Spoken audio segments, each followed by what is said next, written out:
कुठं चालली होती त्यावेळेस? किती वाजताची वेळ होती? सण म्हणजे जे पण आमच्याकडे मोबाईल होते, डॉक्युमेंट्स होते, आईकडे एक पर्स होती, त्याच्यामध्ये जे पण सोन्याच्या वस्तू वगैरे होत्या. अजून माझ्या भावाच्या हातामध्ये एक ब्रासलेट होतं, माझ्या गळ्यातली चेन, ताईच्या गळ्यामधले. तेव्हा काहीच कळत नव्हतं. तेव्हा जीव वाचला पाहिजे हे मेन होतं. पण आम्ही जे माझी आई वगैरे फसून होती ना, आईच्या बाजूला मी होतो, तर ते आईला खिचण्यामध्ये आईचं मंगळसूत्र वगैरे तुटून गेलं. जेव्हा ते आमच्या मागे दोन 2-3 मुलं होते, तर ते मागच्या बाया म्हणत होते का हमारे बच्चों को ऊपर दो. त्याच्या ह्याच्यामध्ये त्याचं ब्रासलेट पण चाललं गेलं. आणि आमचे जे पण 2-3 मोबाईल होते ते तर वाहूनच गेले. पण जे पण वाचून घरी मोबाईल आले, माझा आला, माझ्या दुसऱ्या ताईचा आला, तर ते मोबाईल एक पण रिपेअर नाही झाले. ते डायरेक्ट शॉर्ट झाले मोबाईल्स वगैरे. तर आता तुमची मागणी आहे? आमची मागणी काहीच नाही. जितकं माझ्या बाबाला लागला, आईला लागला, ताईच्या सासूला लागला आहे, त्यांचं मेडिकल वगैरे हे चांगल्या पद्धतीने शासनाने करून द्यावं आमची. आणि जे पण आमचं सोनं नाणं वगैरे गेलेलं आहे ते आम्हाला परतफेड व्हावं त्याची, आमचं हे म्हणणं आहे. शासनाने जी घोषणा केली होती मदतीची ती काही पूर्ण झाली का? नाही, काहीच नाही. 1 रुपया पण नाही दिला. त्या दिवशी ज्या दिवशी आमचा ॲक्सिडेंट झाला त्या दिवशी आम्हाला हॉस्पिटलमध्ये नेलं होतं. आम्ही तिघं तर दुसऱ्या हॉस्पिटलमध्ये होतो नेव्हीच्या. पण जे आमची फॅमिली दुसऱ्या हॉस्पिटलमध्ये होते तिकडल्या, त्या हॉस्पिटलमध्ये फक्त जाता जाता कोणीतरी एक पॉलिटिशियन आला होता. त्यांनी फक्त यांना 500-500 रुपयाची मदत केली होती की इथून तुम्ही घरापर्यंत जाऊ शकता. पण तेव्हा आमच्याजवळ काहीच नव्हतं. आमचे पर्स वगैरे सर्व वाहून चालले गेले होते. पण माझे जिजा जे राहते, त्यांनी आम्हाला मदत केली. त्याच्यामुळे आम्ही आज आमच्या घरापर्यंत येऊ शकलो. अजून आमच्याजवळ काहीच नव्हतं तेव्हापासून. काय नाव? माझं नाव संगम दिनेश अडक.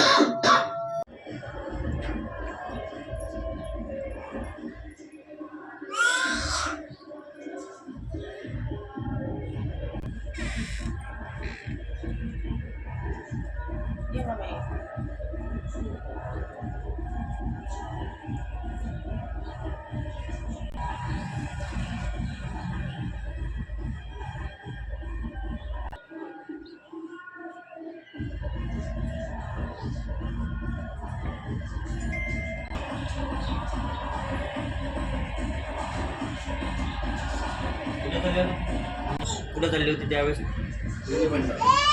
किती वाजताची वेळ होती?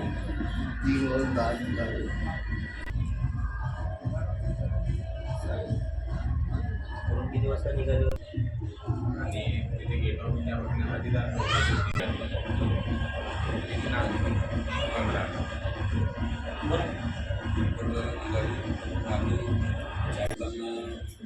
आम्ही आमच्या बोटमधून शेजारच्या बोटमध्ये म्हणजे दुसरीकडे लक्ष दिलं.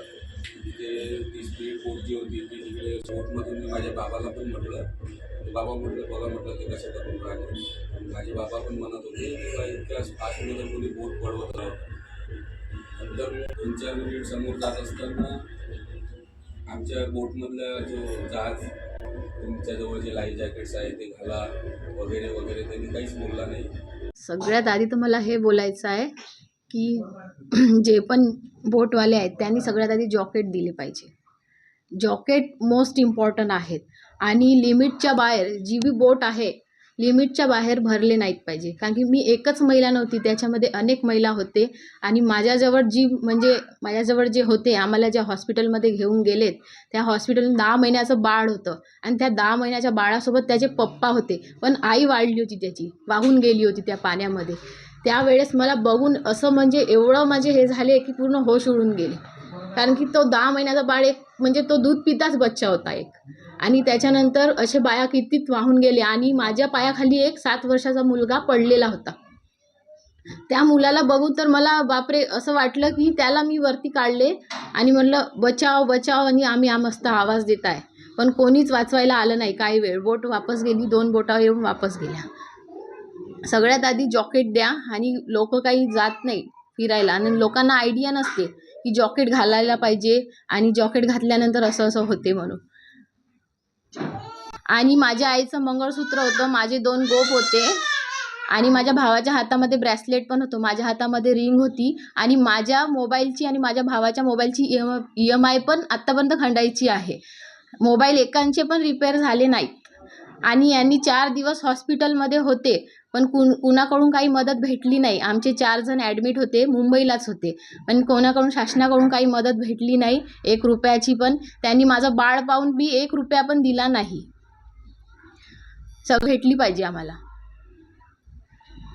स्थिती तुमच्या मनात त्यावेळेस निर्माण झाली? मी तर सांगितलं, माझ्या बाजूला बसून होते 2 व्यक्ती, त्यांना सांगितलं मी का हा का पिक्चरची शूटिंग करून राहिला का म्हणून तो बोर्डवाला. तो असं म्हणत नाही तर तो बोर्ड येऊन आम्हाला भिडला. तो भिडून गेला. त्याच्यामध्ये 2 मिनटामध्ये पूर्ण पाणी घुसायला लागलं पूर्ण.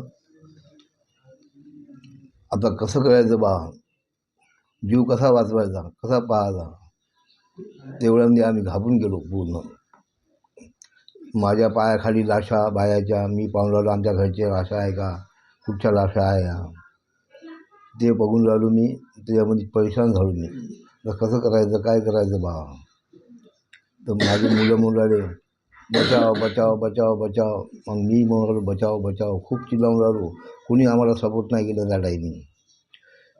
बोट आल्या आमच्या आजूबाजूने, 1-2 बोटं आल्या, त्याही चालल्या गेल्या आम्हाला पाहून. मग नंतर एक बोट आली, त्यानं आमचा जीव वाचवला. त्यावेळेस म्हणजे मी लाईव्ह जॅकेट्स वगैरे घालून होतो. माझ्या हातामध्ये माझा भाचा होता 14 महिन्याचा.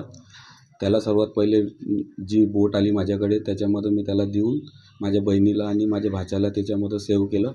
त्याच्यानंतर मी तो लाईव्ह जॅकेट्स घालून असताना मला एक कॉन्फिडन्स आला.